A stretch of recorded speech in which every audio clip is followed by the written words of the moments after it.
Hello and welcome to sim.bc where it is 16:10, so it's 10 past 4 in the afternoon. And today it is the 99th video. I know, it's crazy, isn't it? And yet again, as I did rather, with the 9th video, with the 4th video as well actually, with the 24th and with the 49th video, and kind of with the 75th video, I am always pre-celebrating a bit just to mention it here right now before tomorrow's big video. Now it's probably not gonna be that big, but I am planning on adding an additional feature to the channel. What am I talking about? Well, stick around for tomorrow and you might see. Hopefully it will be a nice feature and a new feature so that I don't just go back on my words here if I don't manage to pull it off, but hopefully I will. So yeah, it's been an amazing ride, but we're gonna talk about that tomorrow in a greater extent. And today I've had a pretty good day. As I've said, all my presentations are over, or rather, well, that's not true. I have one more presentation in Enterprise and Leadership where I'm going to present our, because we're a team, but I've done like 85% of the work, but who cares? Who's keeping count, right? Who's keeping score? That's probably a bit too great. I'm probably done like 80% of the work, but still.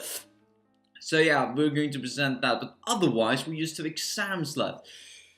You know, except for that 65, 67 page report that's still not done, but we're getting there, But it feels nice anyway that I have something to show for all my work here. Anyway, so next week it's just going to be studying. And when I'm studying, I'm getting new material, because what we're discussing here at this channel is, of course, not just my life, but business overall. And what I would have liked to go into today is a bit about our sustainability report about Ben & Jerry's. Yeah, that is correct, because me and my mate, we looked into this, right? We looked into what is Ben & Jerry, what is their sustainability, how does it look like, how is it intertwined with their financial statement, and what I would like to present for you here today. And I know that last day, like yesterday, we went through something so hugely, immensely fast that it's not even funny. So today I thought, why not take a bit more time and go through it all? So I'm going to present for you the same presentation layout that we had, just going to go through my PowerPoint. We had a bit of a summary here, or the agenda of the day that we presented. We presented the introduction of what the company actually was, some criteria on which we evaluated the report from, and this is their SEAR, SEAR report. So there's this social and environmental assessment report, which will, well, kind of explain why their economic part is kind of lacking, because they probably tackle their economic issues in their, what should we say, their annual financial statements. So the criteria we've chosen is economic, social, and environmental. And then we talked a bit about Unilever, their parent company, their take on GMOs, and in contrast with Ben & Jerry's takes on GMOs. Then we went over to a bit of greenwashing, mate. Yeah, you understand me? Greenwashing, what it is, and or rather, we didn't take it up in the presentation, but I can take it up here. I think no, wait, I dedicated a video for that. Yeah, I've introduced you to the terminology before. So yeah, greenwashing, I have a video about that if you don't know what it is, and then we moved into some conclusion and gave it the scores. So we thought right off the bat, straight off the thing, in the introduction, that Ben & Jerry tend to have a bit of a CSR focus and not a CSS focus. Now, what's the difference? Well, in our opinion, the way we introduced it, the way we stated it, yeah, is that CSR is corporate social responsibility in the short run, right? So that's like the sustainable points, but in the short run perspective, or in the short term perspective, was the CSS, this corporate social sustainability, yeah, is the long run. And that's what we thought that we're gonna focus on in the report. Now, what do customers think right now? We assumed, or we didn't assume, but according to our research, people right now think that Ben & Jerry is quite a, what should we say, a quite sustainable company. They have great works with social works, and they care for the environment and so on and so forth. So they're quite a good, what should we say, customer perception. And then we gave them a score that we're going to present in the conclusion between 1 and 10, where 1 is the worst and 10 is the best. So moving into the economic criteria, we thought that it tended to drift, if I can say it like that, towards a more socioeconomic view. Now, socioeconomic view isn't something bad objectively, but we were looking for like what you would say pure economic points of sustainability, but we couldn't find any. The closest we came was the socioeconomic points, which we thought dragged down the report in a bit, because since we had chosen a criteria through economic and we couldn't find any economic sustainability to talk about or to read or discuss about, because Ben and Jerry hadn't brought them to light, we just thought, well, maybe they're bad, maybe that's why they've neglected it.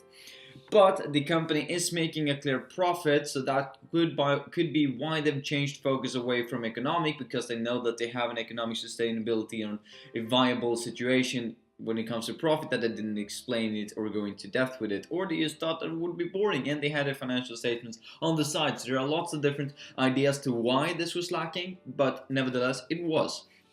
An improvement they could have done to the economic part could be present their distribution of profits and the impact that that distribution of profits would have made, because something that was lacking, and this is going to be a theme throughout the report, impact is missing. Where did you get your numbers from, and what did you actually do? What they are, they present, but where did you get this from and how does it impact society? That's nothing that they go into in a great deal. So social then, they publicly,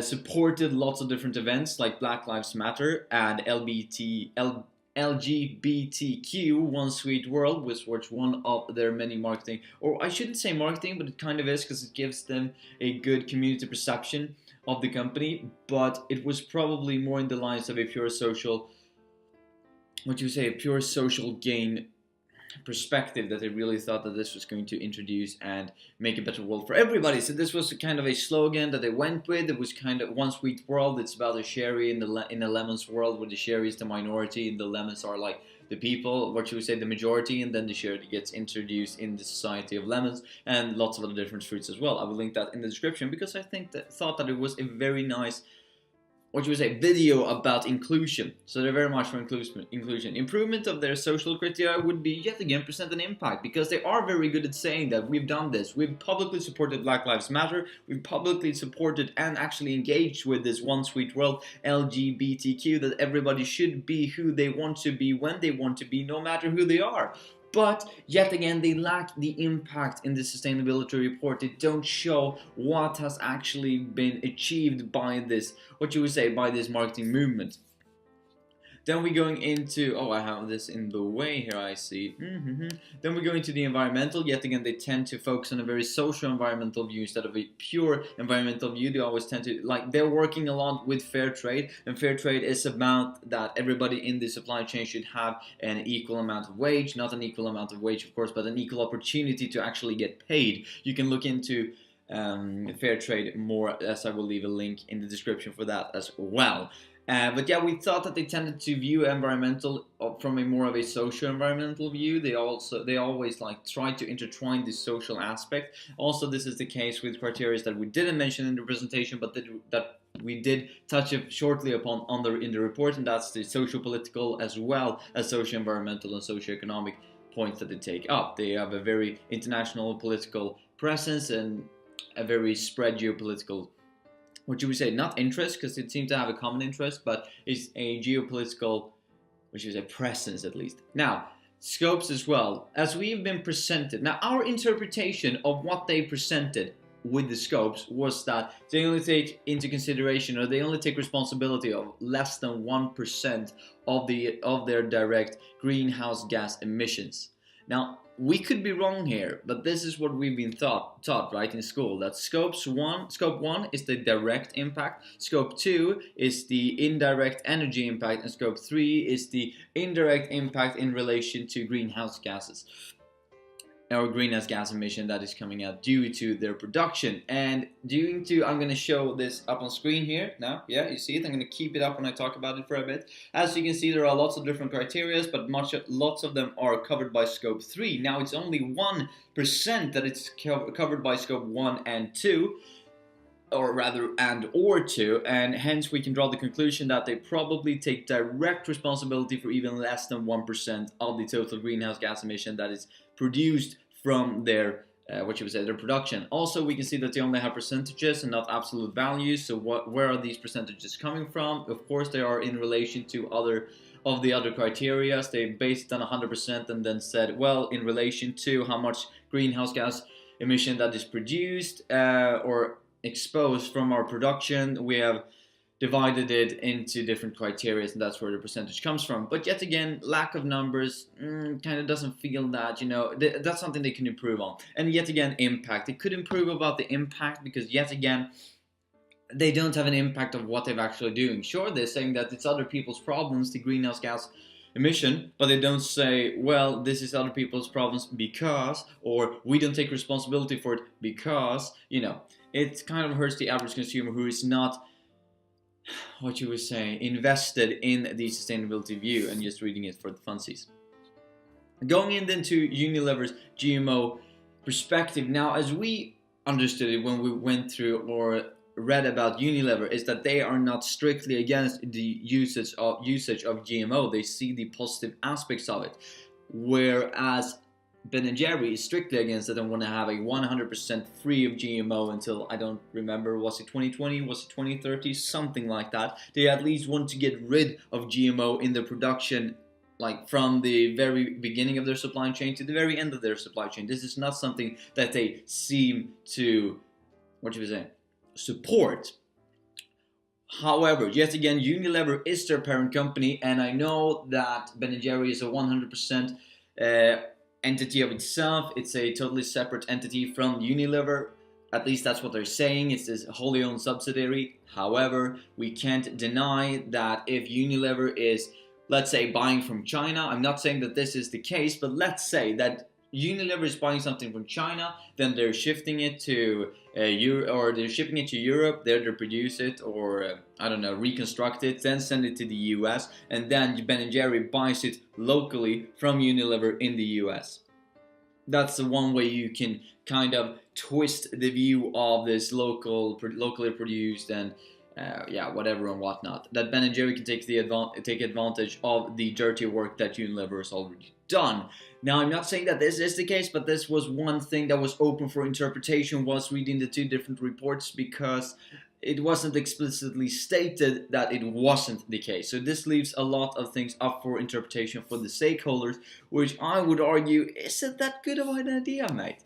So then we're moving into greenwashing. Yet again, there is a video about greenwashing if you want to see it.